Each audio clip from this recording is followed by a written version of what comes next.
नमस्कार, मैं हूं संजय शर्मा। आप देख रहे हैं 4PM न्यूज़ नेटवर्क। आज की बात की शुरुआत एक फोटो देखकर करते हैं, जिससे अंदाजा लगेगा कि हमारा देश कहां से कहां पहुंच गया है। पहले देखिए ये फोटो। ऊपर वाले फोटो में हमारे देश के पहले प्रधानमंत्री जवाहरलाल नेहरू मशहूर वैज्ञानिक अल्बर्ट आइंस्टीन के साथ हैं और नीचे हमारे वर्तमान प्रधानमंत्री मोदी जी बागेश्वर धाम के फर्जी बाबा धीरेन्द्र शास्त्री के साथ है। अल्बर्ट आइंस्टीन ने हमें स्पेस, टाइम और ग्रेविटी को ठीक से समझने के सिद्धांत दिए। वहीं दूसरी तरफ बाबा बागेश्वर विज्ञान के सिद्धांतों से बहुत दूर अपनी एक अलग दुनिया बनाए हुए हैं, जहां ये लोगों के मन की बात जान लेते हैं और लिखकर बताते हैं।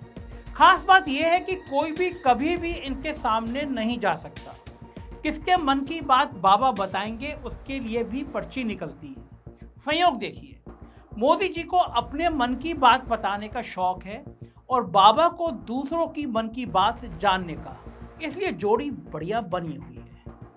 मगर 21वीं शताब्दी के इस दौर में जहां आर्टिफिशियल इंटेलिजेंस जैसा विज्ञान दुनिया भर के सोचने का तरीका बदल रहा है, वहीं मोदी काल में हमारे देश में विज्ञान और लॉजिक की गाड़ी ने बैक गियर लगा रखा है।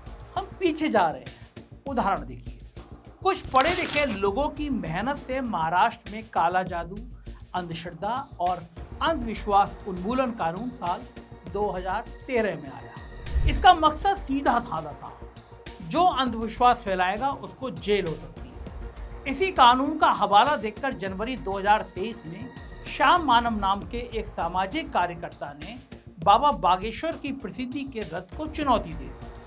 उनका कहना साफ था, ये मन की बात पढ़ लेना सब ढोंग है। या तो जिनकी पर्ची निकलती है वो बाबा के आदमी होते हैं, या फिर बाबा के अपने लोग कभी ऑटो ड्राइवर बनकर, कभी गाइड बनकर लोगों की जानकारियां इकट्ठा करते रहते हैं और फिर उन्हीं की पर्ची निकालकर उनकी तकलीफ उन्हें बता दी जाती है। शाह मानव ने खुला चैलेंज किया कि बाबा में दम है तो खुले मंच पर उनके मन की बात पढ़ के बताएं, और बाबा वहां से भाग खड़े हुए। लेकिन इससे बाबा की प्रसिद्धि में कोई कमी नहीं आई। जिस ढोंगी बाबा को देश की गोदी मीडिया अपने चैनलों पर घंटों घंटों बुलाए, अंबानी अपनी शादी में न्योता दें और खुद देश का प्रधानमंत्री उसे अपना छोटा भाई बोले, तो इसका मतलब साफ है कि हम साथ हैं।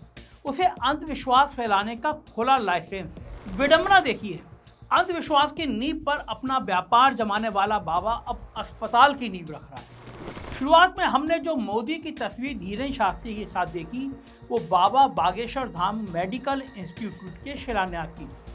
बात अगर सिर्फ बाबा बागेश्वर धाम सरकार की होती तो कोई बात नहीं, लेकिन धीरेन्द्र शास्त्री अंधविश्वास के आइसबर्ग की केवल चोटी है जो पानी के बाहर दिख रही है। यह अंधविश्वास का पहाड़ हमारे देश के जहाज को डुबोने में कोई कसर नहीं छोड़ रहा। एक मोटी सी बात सोचिए, काला जादू करने वाले, भूत बुलाने वाले और भविष्य बताने वाले तो हर धर्म में सैकड़ों सालों से हैं। मगर इस दुनिया ने पिछले 300 सालों में जो प्रगति की है, उसका श्रेय इन ढोंगियों को नहीं है, विज्ञान को है। साइकिल से लेकर जहाज चलाने और उसको बनाने वालों तक है, और चेचक से लेकर पोलियो की दवाई बनाने वालों तक है। सब कुछ विज्ञान है, साइंस और लॉजिक है, कोई चमत्कार नहीं है। लेकिन इसी विज्ञान को आगे बढ़ने की बजाय देश में भक्ति और चमत्कार को बढ़ावा दिया जा रहा है। इसका सबसे हालिया उदाहरण कुंभ है। मोदी और योगी सरकार ने पूरे देश के लोगों को विज्ञापनों के जरिए न्योता देकर प्रयागराज आने को कहा। करोड़ों लोग आए और वहां जिस तरह कुछ लोग भगदड़ में मारे गए वो हम सब जानते हैं। और सिर्फ कुंभ ही नहीं, धार्मिक कार्यक्रमों में जाने के लिए लोग इतने उत्साहित रहते हैं कि इस तरह भगदड़ में मरने वालों की खबर हर दूसरे तीसरे महीने आ जाती है। 2024 में हाथरस में एक ढोंगी बाबा के सम्मेलन में 100 से ज़्यादा लोग मारे गए, लेकिन सरकार ने उस ढोंगी बाबा को बाइज्जत रिहा कर दिया, बरी कर दिया, कहा इसका दोषी नहीं है। 2023 में रामनवमी के मौके पर पत्थर खिसक जाने से इंदौर में 36 लोगों की जान चली गई। 2022 में वैष्णो देवी मंदिर में 12 लोगों की मौत हो गई। और अभी हाल में कुंभ में भगदड़ होने के बावजूद मेले में जाने का जोश घटा नहीं। नतीजा ये हुआ कि नई दिल्ली रेलवे स्टेशन पर कुंभ जाने वाली ट्रेन की एक गलत सूचना ने इस कदर भगदड़ फैला दी कि 16 लोगों की जान चली गई। इसके अलावा आपको याद होगा कि केदारनाथ में जब त्रासदी हुई थी तो वहाँ हजारों आदमी मर गए। इन सब के लिए धर्म जिम्मेदार नहीं है, आस्था के नाम पर बढ़ रही भीड़ जिम्मेदार है। और इस भीड़ को मौजूदा सरकार केवल बढ़ावा दे रही है, कम करने के लिए कुछ भी नहीं कर रही है। मैं निजी तौर पर धर्म और आस्था के खिलाफ नहीं हूँ, मैं भी रोज पूजा करता हूँ, मगर आस्था एक व्यक्तिगत मुद्दा है। मेरे भगवान मेरे घर के मंदिर में है। किसी को संगम में डुबकी लगवाने के लिए सरकार की तरफ से विज्ञापनों की जरूरत नहीं है, वो तो लोग वैसे ही कर लेते हैं। मगर क्या आपने पिछले 10 सालों में कभी देखा कि सरकार ने कुंभ मेले की तर्ज पर कोई विज्ञान मेला लगाया हो, जहां हजारों लाखों स्टूडेंट को बुलाकर साइंस और रिसर्च की बात की गई हो? पुराने जमाने में तो धार्मिक आयोजनों पर ही शास्त्रार्थ होने का भी चलन था, लेकिन अब तो बस गंगा में डुबकी लगाई जा रही है। असल में गंगा मैया के जल को साफ करने के लिए विज्ञान चाहिए, जो लंबा और मुश्किल काम है। तो फिर आसान तरीका ये है कि साफ के बजाय पवित्र शब्द का इस्तेमाल कर दो। साफ करने की जरूरत नहीं पड़ेगी, क्योंकि अगर गंगा की सफाई को लेकर कहीं कोई बात उठ जाए तो बात ही बदल दो। हाल ही में ऐसा हुआ, एनजीटी ने गंगा की सफाई को लेकर केस चल रहा था। वहाँ 3 फरवरी को सेंट्रल पोल्यूशन कंट्रोल बोर्ड ने 69 पेज की अपनी एक रिपोर्ट दी। कुंभ मेले के दौरान गंगा और यमुना के पानी को 6 अलग अलग जगहों से लेकर परीक्षण किया गया और 2 बात सामने आई। रिपोर्ट के 37वें पेज पर 28 जनवरी की तारीख है और रिपोर्ट में साफ लिखा है कि दोनों नदियों के पानी में बायोकेमिकल ऑक्सीजन की मात्रा कम थी। और दूसरा निष्कर्ष ये कि फीकल कोलिफॉर्म यानी मल मूत्र की अंश की मात्रा ज़्यादा थी, जिस वजह से पानी नहाने लायक भी नहीं था, यानी पौटी के पानी में लोग स्नान कर रहे थे। सेंट्रल पोल्यूशन कंट्रोल बोर्ड सरकारी संस्था है। किसी बेचारे वैज्ञानिक ने ईमानदारी से अपनी रिपोर्ट बनाई होगी। उस सच्चे गंगा प्रेमी को लगा होगा कि उसकी रिपोर्ट के बाद गंगा साफ होगी। उसे क्या पता था कि गंगा को मां कहने वाले ज्यादातर लोग ही उसकी सफाई के सबसे बड़े दुश्मन हैं। योगी आदित्यनाथ ने 19 फरवरी को बयान दे दिया है कि गंगा का पानी नहाने लायक तो था ही, आचमन करने लायक भी पानी था। इस नतीजे पर पहुंचने के लिए योगी ने कौन सा वैज्ञानिक प्रयोग किया, ये उनसे कोई पूछेगा नहीं, हिम्मत भी नहीं है, इसलिए कुछ भी कह दो सब चलता है। योगी ने विज्ञान को धता बताया और मोदी राज में विज्ञान ने सर झुका लिया। 1 महीने के बाद 10 मार्च को पॉल्यूशन कंट्रोल बोर्ड ने दूसरी रिपोर्ट दे दी। इस बार बोल दिया गया कि पानी नहाने लायक था। ये यूपी सरकार का कमाल था। साफ जाहिर है कि साइंस ने सत्ता के आगे दम तोड़ दिया और इसलिए मोदी सरकार का ओवर कॉन्फिडेंस अपने चरम पर है। रिलीजियस टूरिज्म यानी धार्मिक पर्यटन का नया शगुफा छेड़ रखा है। योगी तो यहाँ तक कहते हैं कि 7,500 करोड़ रुपए लगाकर 3.5 लाख करोड़ की आर्थिक गतिविधियां कुंभ मेले ने पैदा कर दी। काश को योगी से पूछे कि 150 करोड़ की जनसंख्या वाले इस देश में हर व्यक्ति किसी न किसी वक्त कुछ खरीद या बेच रहा होता है, इसलिए आर्थिक गतिविधियां हमेशा बनी रहती हैं। मगर क्या धार्मिक आयोजन पर्यटन के परमानेंट साधन हो सकते हैं? क्या कुंभ वाली भीड़ हर साल हर महीने जुटाई जा सकती है? जी नहीं। और इसलिए सिर्फ धर्म की तर्ज पर प्रयागराज में परमानेंट रोजगार नहीं जुटाया जा सकता। और मान लीजिए जिस तरह मोदी सरकार में धर्म पर जोर है, अगर हर मौसम हर महीने लाखों की भीड़ मंदिरों में जुटा भी ली गई तो किस कीमत पर? नदी किनारे कुंभ किया तो नदी को मैला किया। बद्रीनाथ केदारनाथ जैसे मंदिरों के दुर्गम रास्ते में सड़क बना दी गई पहाड़ काटकर। हुआ क्या? 2013 की प्राकृतिक आपदा सबको याद है, जो मैंने बताई। हजारों लोग केदारनाथ में मारे गए, मगर फिर भी आस्था को पर्यटन बना दिया गया है और प्रकृति और विज्ञान कोने में खड़े रो रहे हैं। वैज्ञानिक बार बार कह रहे हैं कि 4 धाम यात्रा के लिए हाईवे निर्माण का काम उत्तराखंड के पहाड़ों के लिए घातक साबित होगा। मगर मोदी काल में विज्ञान की जगह धर्म ने ले ली है, जबकि धर्म ना तो विज्ञान का विषय है और ना पर्यटन का। धर्म आस्था का विषय है। पहले जमाने में केवल बुजुर्ग लोग ही पूर्ण भक्ति की तरफ मुड़ते थे, क्योंकि हिंदू धर्म में गृहस्थ जीवन को काम करने का जीवन माना गया है। लेकिन अब कामकाजी जनता को धर्म के नाम पर कभी कांवड़ यात्रा में लगाया जा रहा है, कभी शबे बारात में लगाया जा रहा है, कभी गुरुओं की याद में सड़कों को रोककर जल से चल रहे हैं। एक भारतवासी कामकाज के लिए जितना घूमता है, उससे 4 गुना धर्म के नाम पर चलता है। यह 2016 के NSSO सर्वे में सामने आया था। ऐसे हालातों में देश कैसे तरक्की करेगा? कुल मिलाकर देश का युवा, चाहे वो किसी भी धर्म और हर वर्ग का क्यों ना हो, वो हर दूसरे दिन धार्मिक आयोजन करने और सेल्फी लेने में लगा हुआ है। उदाहरण के तौर पर गणेश चतुर्थी का त्योहार पहले महाराष्ट्र तक सीमित था, क्योंकि पौराणिक कथा के हिसाब से भी गणपति गणेश भगवान अपने भाई कार्तिकेय से मिलने के लिए उत्तर से दक्षिण भारत आए थे। 10वें दिन ही गणपति अपने भाई से मिलकर वापस कैलाश पर्वत चले गए थे, इसलिए अगले साल उन्हें वापस बुलाया जाता है। लेकिन कैलाश पर्वत तो उत्तर भारत में है, मतलब गणेश जी उत्तर भारत में हमेशा विराजमान है, इसलिए अपने यहाँ हर पूजा से पहले गणेश जी की पूजा होती है। उनके जाने और अगले साल वापस आने की बात का उत्तर भारत में कोई धार्मिक मतलब नहीं है। लेकिन गौर से देखिए पिछले कुछ सालों में क्या हो रहा है। दिल्ली से लेकर लखनऊ तक हर कोई गणेश विसर्जन कर रहा है।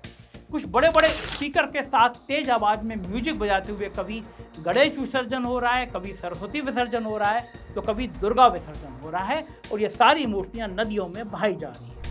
मतलब युवा के पास नौकरी तो नहीं है, पर वो बेकार भी नहीं है। उसे 24 घंटे धर्म के काम पर लगा दिया गया है। युवा आदमी को पता है कि वो बेरोजगार है, लेकिन उस बेरोजगारी से जुड़े दर्द से निजात पाने के लिए उसे नौकरी नहीं दी जा रही। एक हाथ में इंस्टाग्राम और दूसरे में भगवान का नाम। और इस धार्मिक होड़ में पढ़ाई और विज्ञान की क्या हालत हो गई है, आइए वो भी देख लेते हैं। हाल ही में एनसीईआरटी ने अपनी किताबों में 10वीं क्लास के सिलेबस से एवोल्यूशन थ्योरी को निकाल दिया। चार्ल्स डार्विन की इस थ्योरी ने साबित किया था कि किस तरह धरती पर धीरे धीरे जीव की उत्पत्ति हुई और कैसे अलग अलग प्रजातियां बनी। जैसे बिल्ली और शेर दोनों एक ही प्रजाति से हैं, और बंदर की एक नस्ल के लगातार एवोल्यूशन होने पर होमो सेपियंस यानी आदमी की उत्पत्ति हुई। एनसीईआरटी का कहना था कि बच्चों और पढ़ाई का बहुत बोझ है, इसलिए सिलेबस छोटा करना जरूरी है। इस बात का बहाना लेकर साइंस की बेसिक थ्योरी को ही किताबों से हटा दिया गया। 2017 में भाजपा के मंत्री सत्यपाल ने ये बात कही थी कि डार्विन की थ्योरी गलत है, आदमी की उत्पत्ति बंदर से नहीं हुई, तब उनका मजाक उड़ाया गया था। मगर ये किसी को नहीं पता था कि साल दर साल मोदी राज में ये मजाक हकीकत बन जाएगा। इवोल्यूशन की थ्योरी अमेरिका और इंग्लैंड में तो पढ़ाई जाती है, मगर पाकिस्तान में नहीं पढ़ाई जाती है। अब ये हमें देखना है कि हमें अमेरिका बनना है या फिर पाकिस्तान। आगे बढ़ते हैं। दुनिया भर की यूनिवर्सिटी को रैंकिंग में भारत का कोई भी कॉलेज पहले 200 में नहीं है। हमारे यहाँ की आईआईटी से पढ़कर स्टूडेंट बाहर बहुत नाम कमाते हैं, लेकिन कोई आईआईटी भी टॉप 200 में नहीं है। इसका कारण साफ है, हमारे यहाँ पढ़ने वाले बच्चे तो हैं, मेहनती बच्चे तो हैं, मगर अच्छे से पढ़ाने वाले संस्थान नहीं हैं। यूनिवर्सिटी की रैंकिंग सिलेबस और कैंपस के अलावा रिसर्च को भी क्राइटेरिया बनाती है, लेकिन रिसर्च के नाम पर भारत में क्या हो रहा है।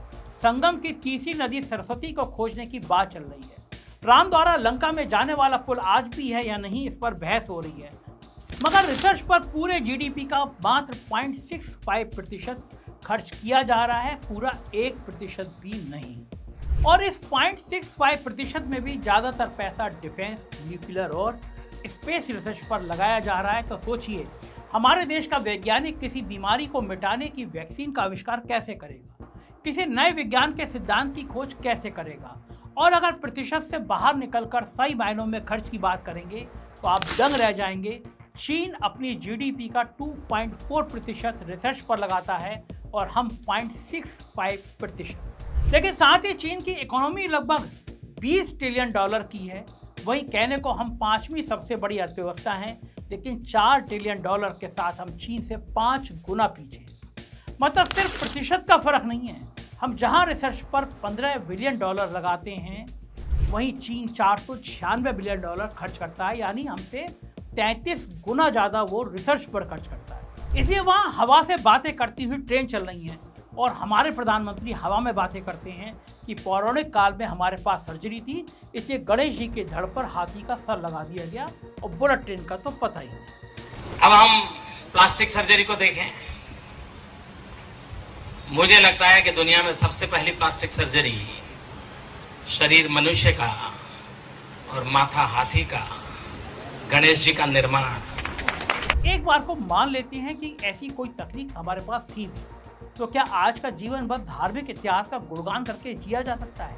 अगर हमारे पास सुश्रुत और पढ़नी जैसे विद्वान हुए भी, तो आज हम उनके ज्ञान को आगे कहाँ बढ़ा रहे हैं? पर्चियों वाले बाबाओं को ज्ञान का ठेका दे रखा है। मोदी राज में साइंस की जगह अंधविश्वास और अंधभक्ति ने ले ली है। ऐसा नहीं है कि साइंस के नाम पर हुआ कुछ भी नहीं। यूपीआई पेमेंट एक अपवाद है। हमारे देश में किसी भी और देश से बेहतर फोन पेमेंट सिस्टम है। लेकिन इंफॉर्मेशन टेक्नोलॉजी का यह प्रयोग सिर्फ वहीं तक सीमित है। दुनिया के देश आर्टिफिशियल इंटेलिजेंस यानी एआई से आगे बढ़ रहे हैं और हमारे देश के प्रधानमंत्री को एआई की भी आई यानी माँ से तुलना करने में लगे हुए हैं। यह बच्चा पैदा होता है तो आई भी बोलता है, एआई भी बोलता है। हो सकता है कि कुछ सालों के बाद एआई भारत के स्कूल कॉलेजों में भले ना पढ़ाई जाए, लेकिन एआई माँ के मंदिर जगह जगह खुल जाएं, आई माता का विसर्जन होने लगे। जुगाड़ की परंपरा वाले हमारे देश में ज्ञान की कमी नहीं है, मेहनत की कमी नहीं है, मगर सोचिए, संसाधन और सही अवसर से वंचित हमारे देश का आम आदमी जुगाड़ से जब सारा काम निकाल लेता है, अगर इस तेज दिमाग को बचपन से ही सटीक विज्ञान पढ़ने का अवसर सही मात्रा में मिल जाए तो देश सिर्फ जुगाड़ से नहीं चलेगा, आविष्कार के जहाज में उड़ने लगेगा। मोदी जी को धार्मिक उत्सव से कब फुर्सत मिलेगी? कब वो विज्ञान और अनुसंधान के उत्सव हर स्कूल कॉलेज में शुरू कराएंगे? ये तो मोदी जाने। लेकिन जब तक ऐसा नहीं होता, आप अपने तर्क की शक्ति और सवाल पूछने के अधिकार का इस्तेमाल जरूर करते रहिए। आपको क्या लगता है कि हमारे देश को विज्ञान की कितनी ज़रूरत है? कमेंट करके जरूर बताइए। चैनल को सब्सक्राइब और ज्वाइन करना ना भूलें, क्योंकि ये चैनल है जो डंके की चोट पर सच दिखाता है और सच ही दिखाता रहेगा। शुक्रिया, थैंक यू।